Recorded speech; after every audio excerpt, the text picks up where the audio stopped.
magandang araw sa inyong lahat. May mga bahagi pa ng aralin na hindi nilukusang ng unawaan. Kung kaya naman wala kayo ng ating pag-aralan, huwag malungkot at huwag mag-alala, sapagkat sa pamamagitan ng video ito ay maaari ninyong matutunan ang mga aralin ito. Sa araw na ito, ang ating pag-aaralan ay ang panghalip. Ano nga ba ang panghalip? Ang panghalip ay panghalili o pamalit sa pangalan.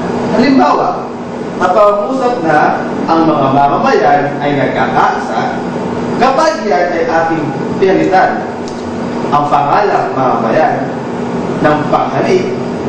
Ganito ang magiging pinalabasan. Sila ay nagkakaisa. Mula sa pangalang mamamayan, ito ay napalitan ng panghalip na sila. Dumako tayo sa mga uri ng panghalip. Sa ngayon, 4 na uri ng panghalip muna ang ating pag-aaralan. Ito ay ang mga panao, pamatlik, panalo, at panala. Ano ang panghalip panao? Ang panghalip panao ay ipinangahalili natin sa pangalan ng tao.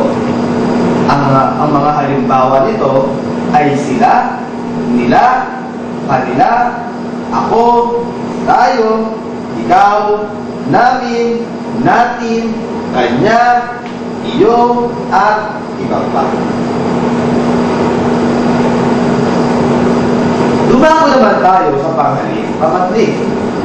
Ang mga panghalip pamatlik ay ginagamit natin sa pagtuturo o paghihimaton ng mga bagay. Ito ay ang mga dito, rito, roon, doon, ganoon, ganyan, ganire, gayon, at marami pang iba't ibang uri ng pamatlik. Pangatlong uri ay ang panghalip panalo.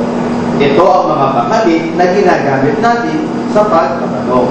Ang mga halimbawa nito ay sino, ano, saan, sino-sino, ano-ano, kailan, magkano, at iba pa. Ang panguling uri ng panghalip na ating pag-aaralan ay ang panghalip panaglaw. Ito ang mga panghalip na ipinangahalin natin sa dami o kalahatan ng pangalan. Ang mga halimbawa nito ay ang mga sumusunod. Madla, bala na, sino man, ano man, saan man, kanino man, at marami pang iba't ibang uri o halimbawa nito. Pagkatapos nating pag-aralan ang iba't ibang uri ng panghalip, dadako tayo sa panauhan at kailanan ng panghalip panahon. Ano ba ang panghalip? Sa panauhan ng panghalip, meron tayong 3. Ito ay mga sumusunod. Una, ikalawa, at ikatlong panauhan. Sa kailanan naman, meron tayong tatawag na isahan, dalawaan, at maramihan. Dumako muna tayo sa panauhan ng panghalip panahon. Unang panauhan. Ito ay tumutukoy sa taong nagsasalita. Halimbawa, sa pangungusap na ako ay tutulong sa aking kapwa, ang panghalip sa pangungusap na yan ay ako. Sapagkat ang panghalip na ako ay tumutukoy sa akin na ako ang nagsasalita, ito ay nasa unang panauhan. Dumako tayo sa ikalawang panauhan. Tumutukoy sa tao kinakausap. Halimbawa, ang mga gamit ng ito ay sayo. Ang panghalip sa pangungusap na ito ay iyo.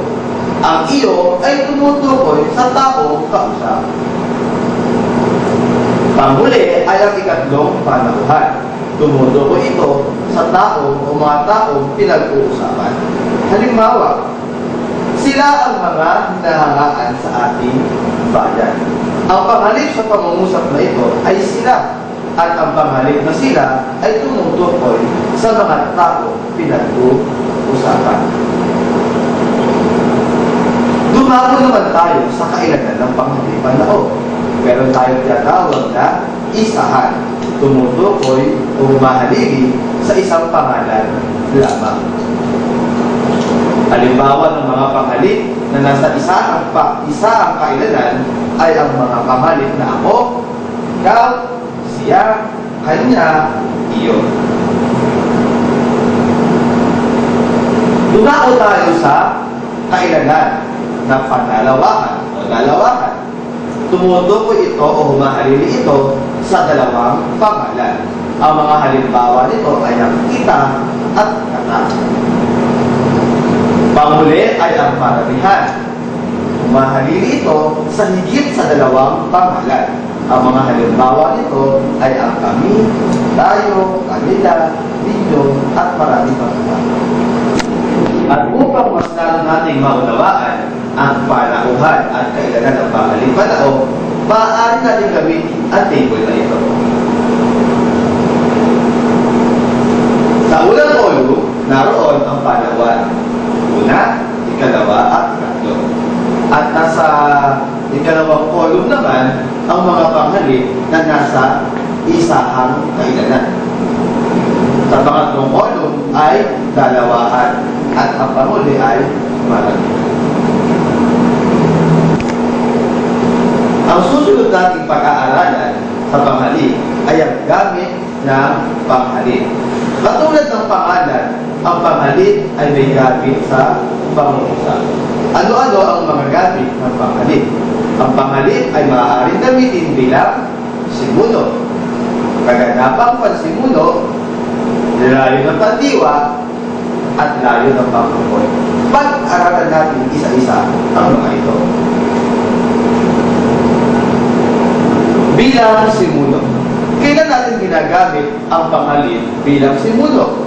Kapag ito ang pinag-uusapan o ang paksa ng pangungusap. Halimbawa, tayo ay pag-asa ng ating bayan. Ang panghalip sa pangungusap na yan ay tayo. Ang tayo ay ang siyang paksa o ang pinag-uusapan sa pangungusap. At dahil ito ang pinag-uusapan sa pangungusap, ang panghalip na tayo ay ginamit bilang simuno.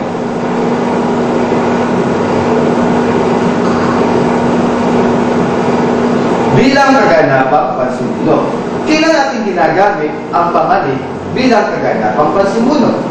Ginagamit natin ang panghalip bilang kaganapang pansimuno kapag ito ay tumutukoy sa paksa at ito ay matatagpuan natin sa bahagi ng panaguri. Halimbawa, ang pag-asa ng bayan ay tayo. Ang paksa sa pangungusap na yan ay ang pag-asa ng bayan. At ang panghalip na tumutukoy sa pag-asa ng bayan ay ang panghalip na tayo. Ibig sabihin, ang simuno na pag-asa ng bayan at ang tayo na nasa bahagi ng panaguri ay iisa lamang. Ang pag-asa ng bayan ay tayo. Ang tayo ay ang pag-asa ng bayan. Kung gayon, ang tayo ay tumutukoy sa paksa. Kung kaya ito ay ginamit bilang kaganapang pansimuno. Pangatlong gamit ng panghalip ay bilang layo ng pandiwa. Ginagamit na layo ng pandiwa ang panghalip kapag ito ang tumatanggap ng kilos. Halimbawa, bumili nito sina Michelle at Laila. Ano ang kanilang bili nito? Ang panghalip na nito ang tumanggap ng kilos na bumili. Kung gayon, ang panghalip na nito ay ginamit natin bilang layo ng pandiwa. Panghuling gamit ng panghalip ay bilang layo ng pangkukol. Ginagamit natin ang panghalip bilang layo ng pangkukol kapag ito ay pinangungunahan ng pangkukol. Halimbawa, sa pangungusap na ang mga kumakalat na balita ay tungkol sa kanila. Ang panghalip dito ay kanila. Ang pangkukol na namumuna sa panghalip na kanila ay tungkol sa. Kung kaya, ang panghalip na kanila ay ginamit natin bilang layo ng pangkukol. Ang huling paksang ating pag-aaralan na may kinalaman sa panghalip ay ang kaukulan ng panghalip. Meron tayong tatlong kaukulan para sa panghalip. Ito ay ang mga palagyo, palayon, at paari. Pag-aralan natin ang bawat isa.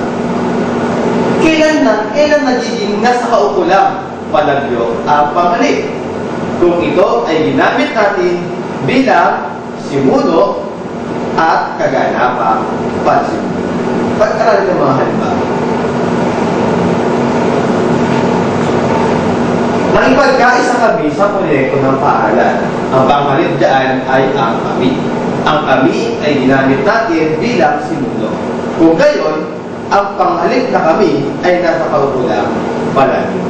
Sa pangalawang pangungusap naman, sila ang nagwagi sa patimpala.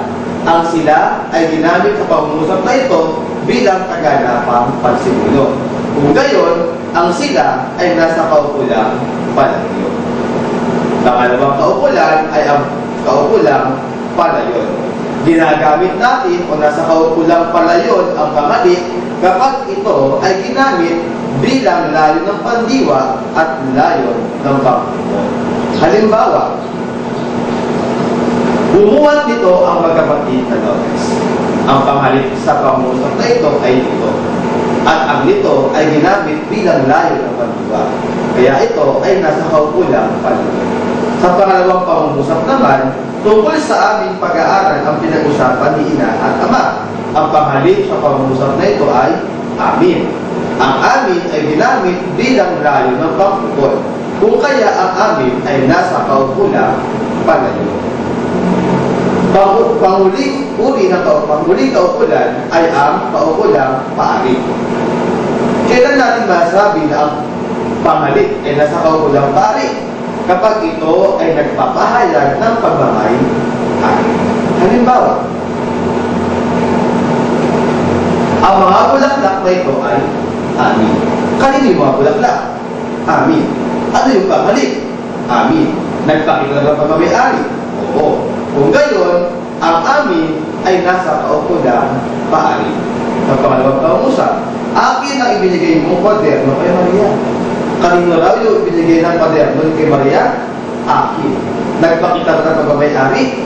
Oo. Kung gayon, ang panghalip na akin ay nasa kaukulang paari. Naway nakatulong sa inyo ang video ito tungkol sa panghalip. Hanggang sa muli nating pag-aaral. Maraming salamat.